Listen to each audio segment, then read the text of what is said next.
So next up, we have another brand doing very interesting things in social. Nissan, you might have heard of their cars. And we have Dan Sloan, who's the editor-in-chief of Nissan Global Media Center, speaking about how they see content. And he comes actually from a journalism background as well. So Dan, welcome up. Please welcome Dan from Nissan.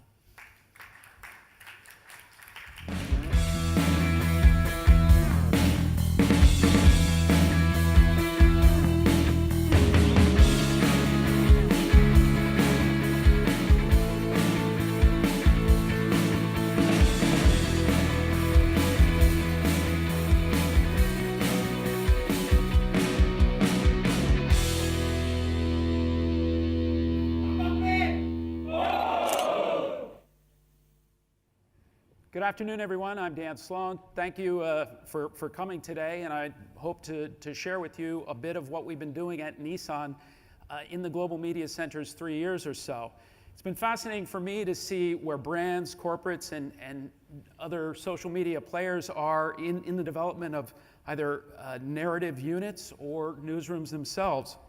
We began in 2011, and the team itself, as I'll explain, all were almost external Nissan. But the reason being that Nissan put the team together was that traditional storytelling or traditional efforts to gain share of voice or raise overall opinion were not finding the traction they wanted, and they thought this was a novel and innovative way to tell the stories about the brand. So in Japan, for manufacturers, they call it monozukuri, making things. And what we have dubbed the storytelling at Nissan is kotozukuri, essentially the story behind making things. And when we came on board, there were certain facets of social media that were being employed by Nissan, but it was kind of our job to kind of yoke that and get our content onto these platforms in a way that would be the most impactful. So what kinds of things were we live streaming or sharing? Certainly financial results was something that was on the horizon. Motorsports, of which we're a sponsor in different ways for the brands. But we wanted to get these kinds of stories going in a way that wasn't just an individual talking either to our own staff or externally, but something that really told a deeper story about Nissan Motor Corp and its three brands. As you can see, these are some of the ways in which we were beginning to tell the stories, but the main brief when we came together in April of 2011 was to be impactful on raising the brand's share of voice and overall opinion. And this was not going to happen, and as many corporates have realized, just through press releases, faxes, or traditional ways of kind of event-related communications. What we wanted, in short, was to create a visually compelling content that would be shared, and in some ways, the audience itself would do the work for you. Okay, so that's the basic reason of why this all came to be, and I'm going to tell you a little bit of the backstory of how we got on board. We hired journalists from a variety of traditional media, Bloomberg, BBC, CNBC. I came over from Reuters, Time Magazine. Some of these had multimedia experience, meaning having video content editing experience or shooting experience. Some did not.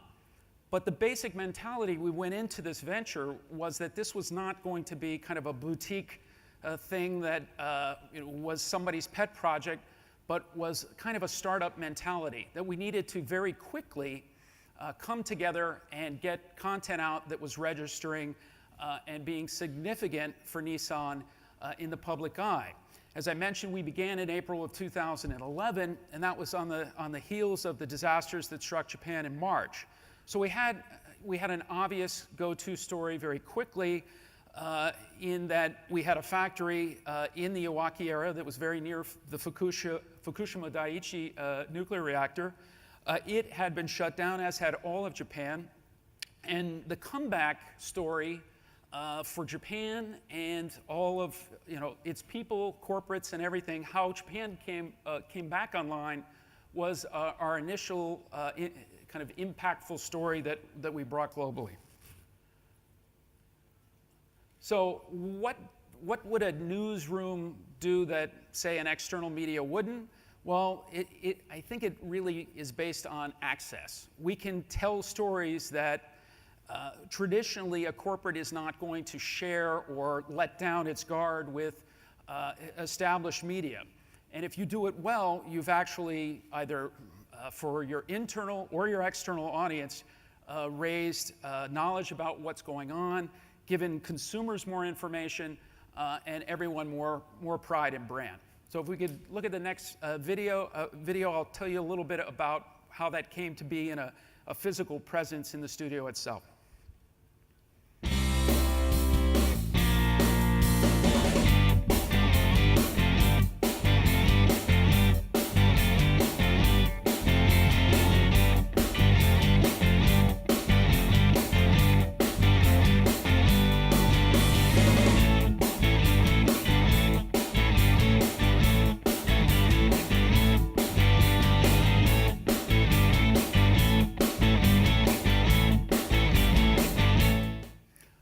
Well, as you've heard other participants in the conference talk about already, there are lots of different ways in which companies are telling their own stories. And this is by no means just a template of success for everyone. But we were able to very quickly look at the public things we were doing in terms of things like motorsports, Formula One with our Infinity brand, or Super GT with our GTR cars, and try to get embedded into these behind-the-scenes stories and complement the general public interest that was there.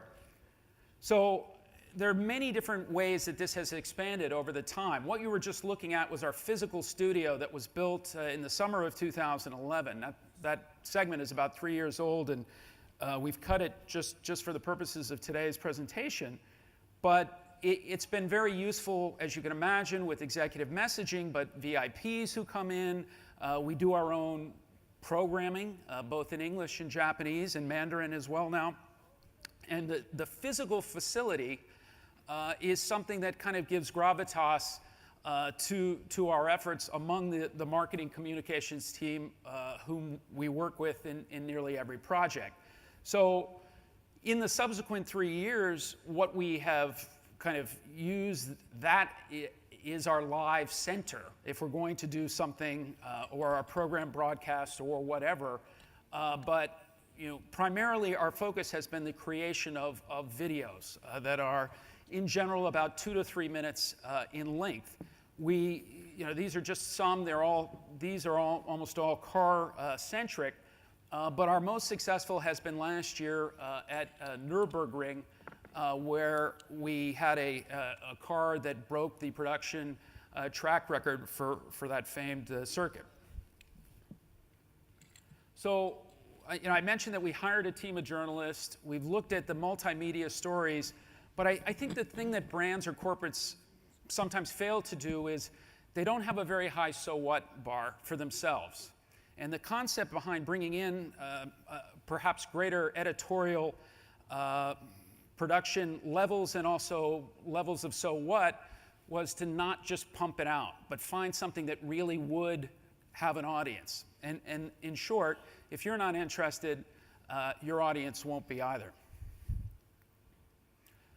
This is kind of transitioning from why we got into this content creation to how we've done it. As I mentioned, our platforms, so you can make a video and everything we do goes on YouTube, as well as our global platforms in a multitude of languages now. But we use other social media either to tout what's been created and that this might be of interest to you, or in the case of LinkedIn, with a specific audience in mind, pick selected content and make sure that they can see it too. So if you would, next video, please.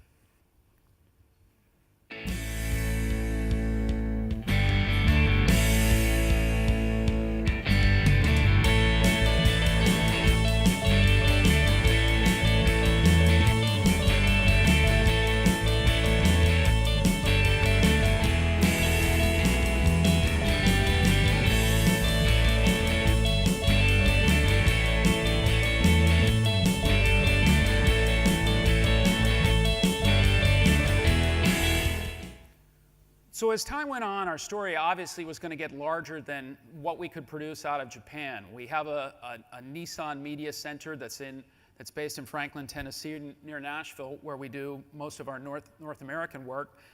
We now have a European center in London. But if you call it Global Media Center and primarily you're only doing American or Japanese stories, then it's really not serving the purpose. And as many earlier participants have said, it's very important in the same ways you would localize your product for the audience in that respective country, that you make the content you create as easy or as digestible as possible for that audience. So as I mentioned, we've gone multilingual. We've tried to go to the places where we have factories, where we have races, where we are looking to expand market share. As you may know, Datsun was reintroduced in Indonesia, India, Russia, and soon in South Africa. And those are places where we're going and trying to expand our storytelling and putting out content in the respective languages of the places where we look to sell those cars. The sense of it, I guess, to some degree, let's see if it advances, is that we will, it's not just about putting out a story, but it's a story that's going to register. And I'll give you, as you can see there, right now our videos average about 2 minutes of viewership, which is quite long in a short attention span world like video. To some degree that can be because there's a very long video and people stay, instead of 2 minutes, they stay 9 minutes to watch kind of mini documentaries. But what we want to see is, like some of the other participants have said, what people are saying about this content, how they're sharing it. And the strategy is not just to consumers, but also to get this content to media who, in the environment of kind of tighter budgets and less freedom to send people to places, we give them what they need. So you could take a full package or a full report, embed it if you're a social media blog or about EV cars or racing cars or whatever. You can embed that, or we will also offer, depending on the story, the raw footage, and if that entity just wants to use it themselves and edit themselves, that's fine too. It gets more complex, but essentially we're trying to create or have content that will be user-friendly, be it an individual or a traditional media themselves. So we're now, we're hitting essentially 24 million views, which is relative to, Farrell's Happy, I think about 10%. It's not a monstrous number yet, but for creating content, we really have been seeing from starting 3 years ago, pretty sizable growth, and it begets further growth. So we're trying to continue to be as sophisticated as the audience that we're trying to attract, but we do listen constantly to what kind of feedback is provided either on platforms like YouTube or in any other way that we can measure. We do have a KPI that is to lift overall opinion, but everything about the metrics that we can get from, say YouTube, that's very important because we know more about the demographic that's watching and how long they're watching and what they're watching. So the next step for us is, where does this all go? Because you can be a content creator, which we are right now, but we've kind of built the airplane as we've been flying, and we're looking now to essentially integrate the very diverse geographies in which we do business, the audiences in those respective countries, as well as a more sophisticated social media strategy that takes advantage of what are the preferred platforms to watch, share, or comment on media. I think today you've seen a lot of discussion about what works and what doesn't work.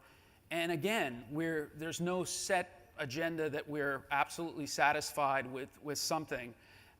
We started programming, and we decided that it's best to keep it, at least for right now, in Japanese only, and Mandarin, excuse me. But that is not to say if we had the right audience that we would go back to that and use our studio even more.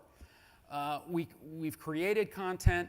We're looking to become more sophisticated in how we distribute that content, but the end game is to engage a consumer or a potential consumer to have a more favorable opinion about the brand, and that gives us pricing power, sales power in the end.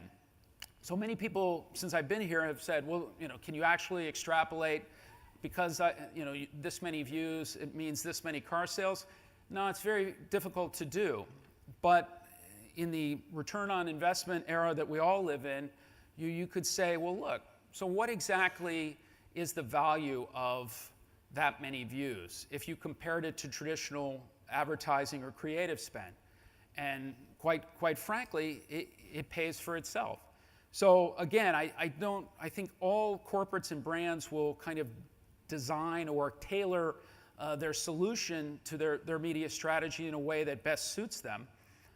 And we're still working on it. We're not infinitely resourced. We don't have a monstrous newsroom. We have about 12 people in Japan, 5 or so in North America, and a small team.